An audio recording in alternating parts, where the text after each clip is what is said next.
Thank you. Okay, firstly, I hate to be introduced as APAC. Okay, just so that you're wondering what is APAC, it just stands for Asia Pacific and nothing else. Nothing else, nothing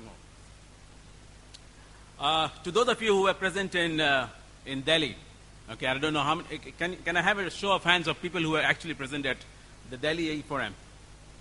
Just two gentlemen. Okay, so, you know, I probably just said to those two gentlemen that I'm probably a Spaniard reborn, okay, because it is something that was presented by a Spaniard who happens to be the head of intelligence for the group in Havas Media, and he presented it, but I understood that many of you did not follow that with an because of his accent. Hopefully that will not happen here in this auditorium. But over the next 30 minutes, okay, let's try and share with you our views of meaningful communications. And it's interesting because we've had 3 sessions in the morning. And if one were to kind of crystallize those sessions into words, okay, and obviously these words would resonate around this room, and all of you are familiar with these words.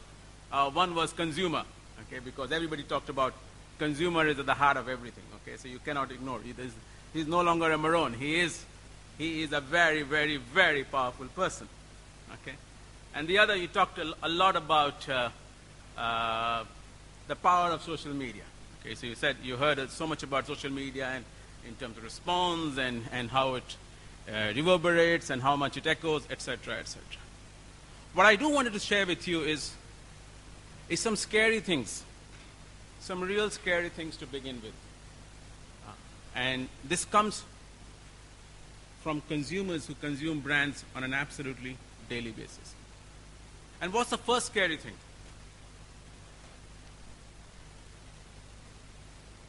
That 2/3 of brands, ladies and gentlemen, 2/3 of brands, consumers don't care a hoot about them. Absolutely hoot about them. How do we know this? Because we ended up asking 30,000 people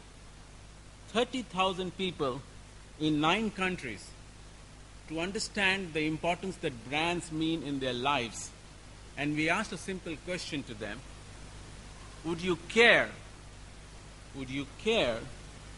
if these brands disappeared from the face of the earth? Scarily enough, 66% of the brands did not find a place in consumers' mind. That's scary, right? So which means that today the consumer's expectation of what the brand should mean to them is not the same as it has been in the past, or at least as we believed it has been in the past. And therefore it calls for a completely different outlook to leveraging that and to being different is very key to success, right? And here is an example of what not to do, okay? Because there are 3 car brands who launched an electric car, okay? And if you start to look at it, okay, I don't know if you can make any difference on it. Hey, budde, kya bola tu? That's a good car ad. Current मारती है.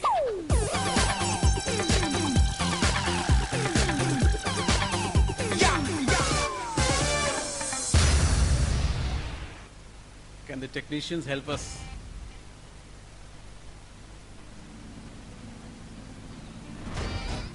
Post-lunch drowsiness? No? Okay, I think the visuals will do. You'll see. I mean, even if you don't hear the sound, and trust me, there is sound, okay, you can see that the visuals basically denote, that, but brands are trying to make a difference, right, to create a difference. So the fundamental thing that I wanted to kind of say is not only being different is key, okay, because consumers, what they're saying is being different is not enough. Making a difference is enough. So it's no longer just about being different. So the USPs or a product difference, etc., is not cutting ice through.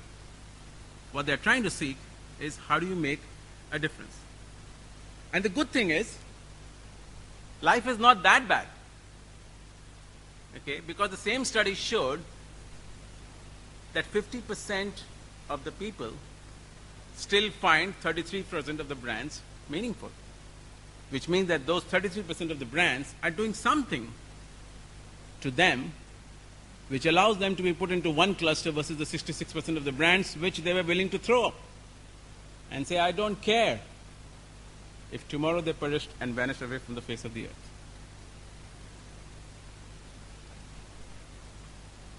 Here are some of these brands who really are being able to create, a difference. And one can talk about a lot of these examples on the top. And most of these you probably heard about it. But let's just take one, for example, Pepsi.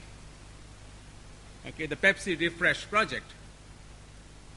It's a way that Pepsi has given to consumers and made a difference. All it did was it took away the budget from the one ad that they used in the Super Bowl, which, as you know, this cost tons of money, and put into a project to generate ideas from the consumers and actually contributed and actually paid people for those ideas. Simple thing, but makes a difference.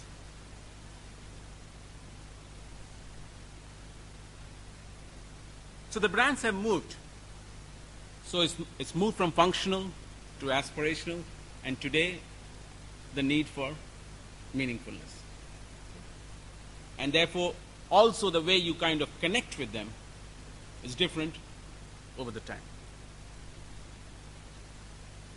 This is very interesting, because what we also did was we took all the brands that people said that they were meaningful, right? And we said, is it only exist in people's minds, or is it actually also relevant from the perspective of shareholder value or shareholder capital? So when you actually analyzed the share value of these brands that consumers said that they were meaningful to them over an S&P index, you clearly saw that there is a correlation. So not only is this brand meaningful by making a difference to the consumers, it is adding brand equity and is also adding shareholders' value.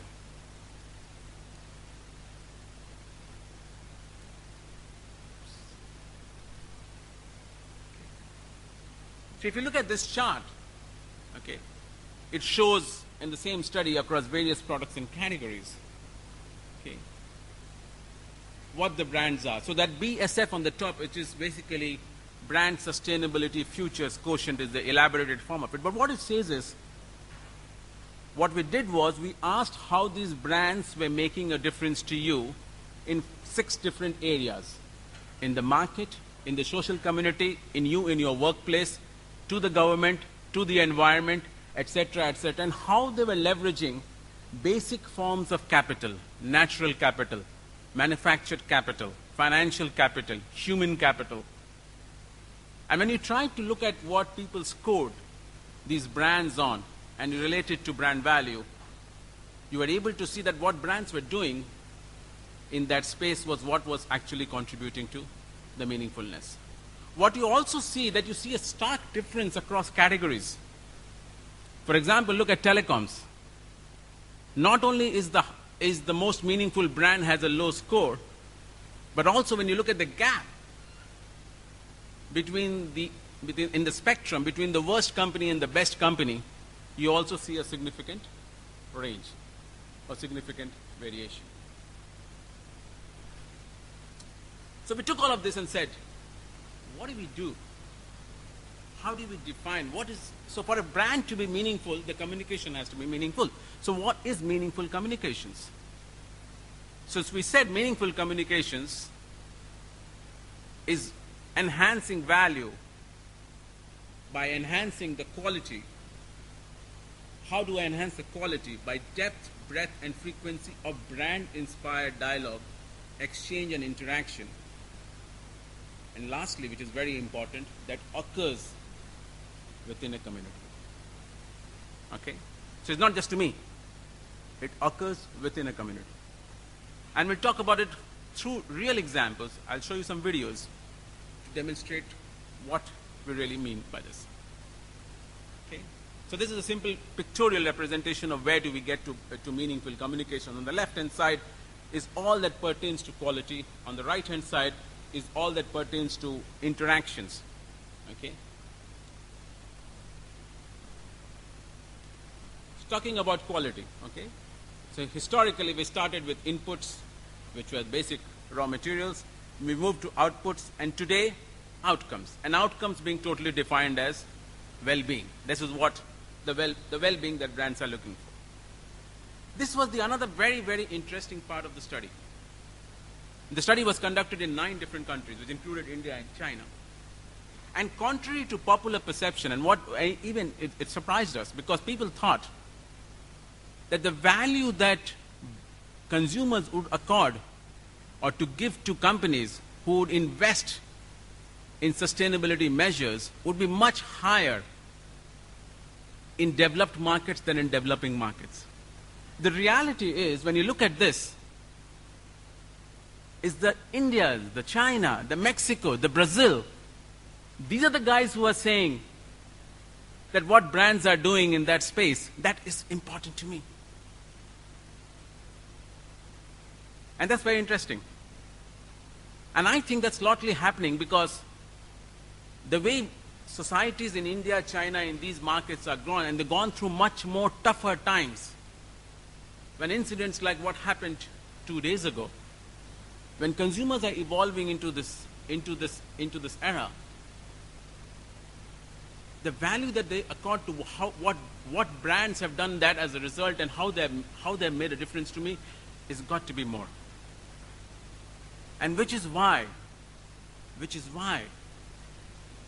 every single person sitting in America and in Europe are saying that the future of the world belongs to the brands that are going to come from these markets. They're absolutely certain, because they say that this will be consumer-generated, consumer-evolved brands. So the brands that come from India, and the brands that come from China, and the brands that come from Mexico, and the brands that come from Brazil, and some of the other markets that will really take 30 years down, 20 years down, that will really make the brands of tomorrow.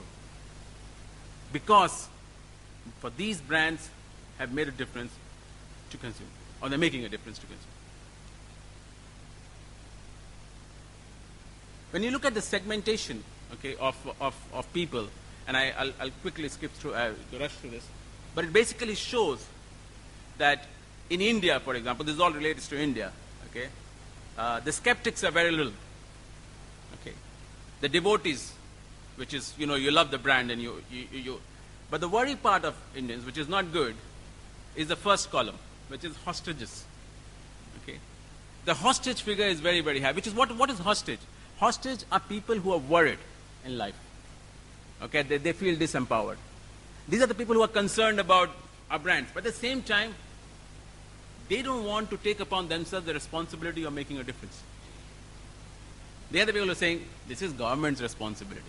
This is company's responsibility. Which also means that in these markets, what these companies do becomes even more important, because consumers are not trying to become part of that movement or part of the change.